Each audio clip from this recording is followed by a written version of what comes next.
Welcome, folks. Rambam. We are learning the laws of challah.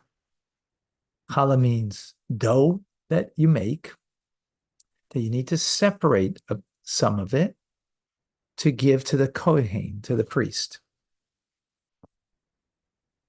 So if you're doing it at home, in the Holy Land, times of the Holy Temple, you have to give 1/24th, approximately just a little over 4%. If you were doing it as a baker selling selling it, then 1/48th, just a little over 2%, right? So we learned that yesterday. We continue chapter 6 in laws of Bikurim, the gifts that go to the Kohen, to the priest who serves in the Holy Temple and doesn't have land. And these are the gifts, 24 gifts that are given to him, that one of them is challah. Okay, one who purchases bread from a baker is obligated to separate challah. In other words,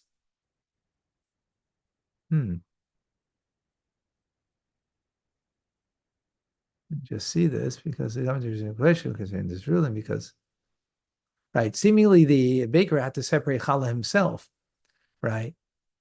And moreover, there's a severity, the prohibition of challah. And therefore, common people were expected that they would. So we're speaking about an instance where the baker told the purchaser to separate challah. Alternatively, it's an instance where the baker is suspect not to separate challah. Okay. So it's one of two cases, because the baker is supposed to separate it himself, but he didn't. So he told the purchaser, I did not separate challah. So at least that the mitzvah should be done. Or it's someone who's a baker who's not so trustworthy. So therefore, the obligation falls down on the person who purchases. So he may separate a portion from the bread, freshly baked, from the oven for bread that is cooled, or from bread that is cooled for bread freshly taken from the oven. This applies even with regard to many trays of bread. So you can separate, even though, there's a fresher one, which is better, from the one that's cooled off. So either way, you can, right? In other words, it may not even be that batch. You're taking the challah, you're taking from a different batch. That's fine. You could do that. The obligation to separate challah applies only to dough from the 5 species of grain, which are wheat, barley, rye, oats, spelt. So if you're making rice bread, you don't have to, right? Millet bread, you don't have to. So this is implied from the verse, when you partake of the bread of the land. The term bread refers only to a loaf made from the 5 species. Right? Oh, now he's going to say, okay. If, however, one makes bread from rice, millet, or other legumes, there's no obligation of challah at all, because that's not called grain, right? Not the halachic term of grain. Okay, although there's no obligation to separate truma from leket shichampeya, remember, we learned that for the poor, they get the corners of the field, they get that which was forgotten, or a sheaf that was that was dropped, and so on. They go to the poor. So which is owner, and it becomes ownerless. Therefore, because it becomes ownerless, let's say it's my field, but the corners of the field that I have to leave for the poor. So it's ownerless because the poor can come and take from that for themselves, right? So therefore, I don't have to take truma, because truma means the 2% that you have to give to the kohen. So from that, I don't have to take, right? And the grain that did not reach a third of its growth, also then you don't have to take, because it didn't grow a third yet, so you're not obligated yet in truma. There is an obligation to separate challah from these, but yet challah you do have to take from the corners In other words, the poor who are taking grain, and now they're making from that grain, they're making dough. That dough, they have to sell separate challah. They don't have to give truma, which is the grain itself, to the kohen, but from the grain that they now was ground into flour, and that flour is made into dough, challah they do have to give. Similarly, there's an obligation to separate challah from dough made from grain in the following circumstances.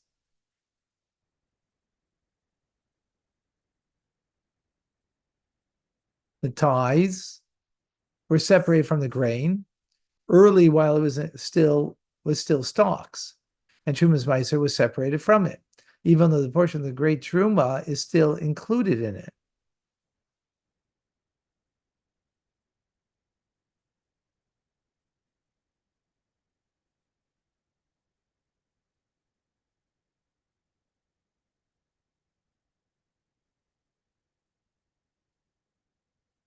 So you took Truma before it was separated as a grain, early while it was still in stalks, where you were not obligated, right?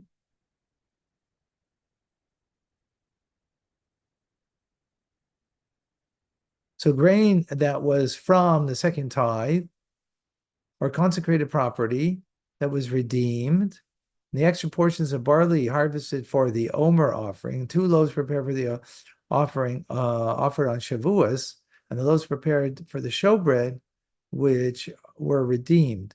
So in all of these instances, you have to take challah.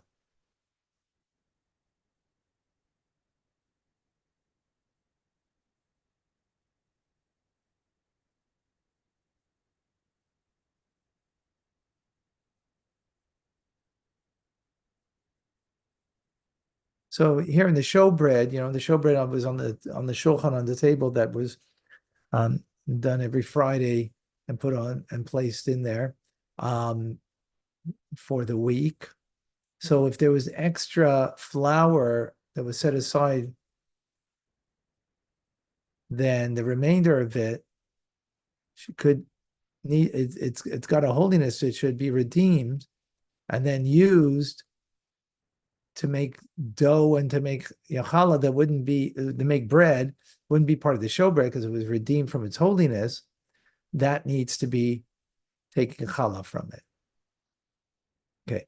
When dough was made from the grain of the second tithe of Jerusalem, or the grain from the sabbatical year, or when there is a doubt whether the dough was made from a mixture of truma or ordinary produce, there is an obligation to separate challah. A mixture of truma and ordinary produce is exempt from the obligation of challah.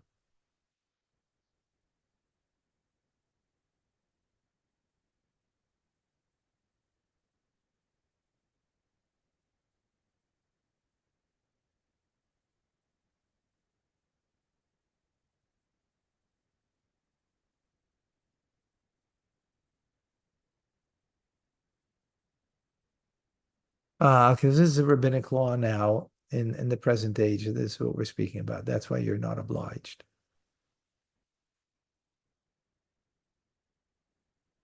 Okay, the loaves of thanksgiving offering and the wafers of Nazarite offering and the person made for himself are exempt from the obligation of challah, for they are sanctified. Right? Challah is only in the previous we're talking about something that was not sanctified, so therefore there would be an obligation. If it's sanctified, then there is no obligation because there's already a holiness on it.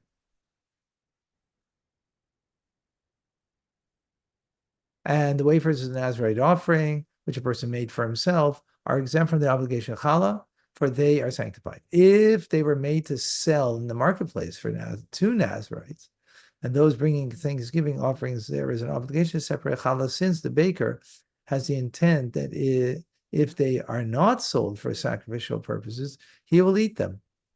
So if the baker made them for the sake of the Nazarite. So they're not sanctified yet with holiness, but they will be sanctified. But in the moment that they're not sanctified, they're still obliged then to give challah from it.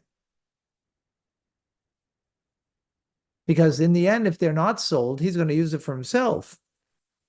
So therefore, he's obliged. In other words, there's a way out that is going to be for him. So the key over here, and what we're talking about, is something it has a sanctification to it, or will become sanctified with no doubt. So then you wouldn't be obliged to take challah. But if there is not going to be a certain sanctity to it, then you're obliged. There is an obligation to separate challah from a dough made for partners, and the dough made for many people. Right? You might think that it's only if you did it personally, but no, even partners, you have to separate. And this, what's the chiddush over here? If there wasn't enough, because remember, there has to be a certain amount that you're obliged. And let's say collectively you have the amount, but when you divide it as partners, you wouldn't have that amount. They would be obliged to separate challah. So since there's partnership over here, even though there's not enough for both of you to have a sufficient amount for yourselves to be obliged, but since you do collectively, then you're still obliged to give challah, to separate challah. And remember, separating challah means you're separating part of the dough and giving it to the Kohen in the times of the Holy Temple. Today, we don't. We separate challah and we actually burn it. We only take out a piece, a piece that would be 3 ounces or more, not just around that size. And today we have a lot of challah bakes, and these challah bakes, they're doing a mitzvah. The mitzvah is separating challah. Challah means separation. So you're separating dough. Today we don't have the Kohen to give it to because we don't have the Holy Temple, even if you do have a Kohen, but it has, when you don't give it to the Kohen, we actually burn it, a small piece. And we shouldn't forget this mitzvah. Number 7.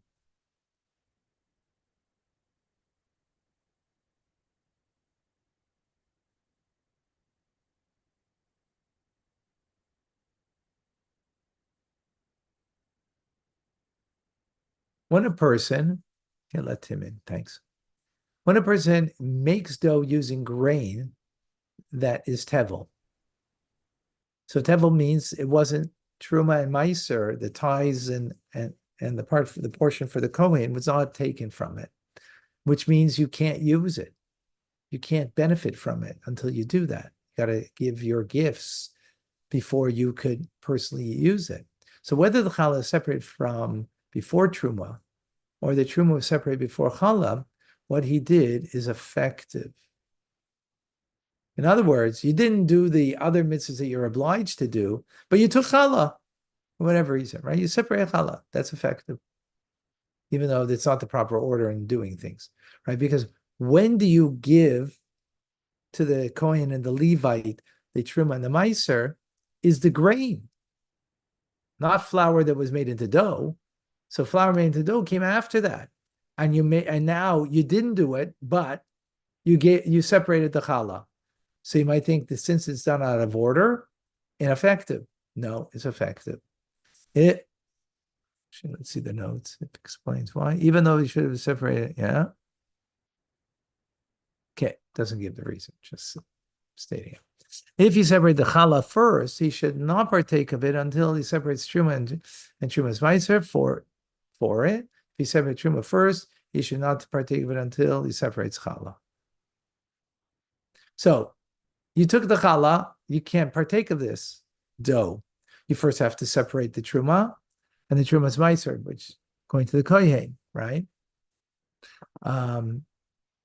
If you did separate the truma first, also don't partake of it until you separate challah, because challah needs to be done before you can partake of it.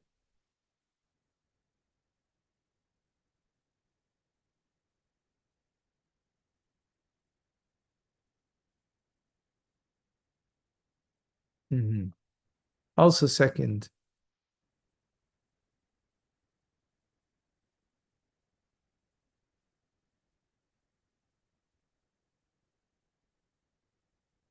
Okay.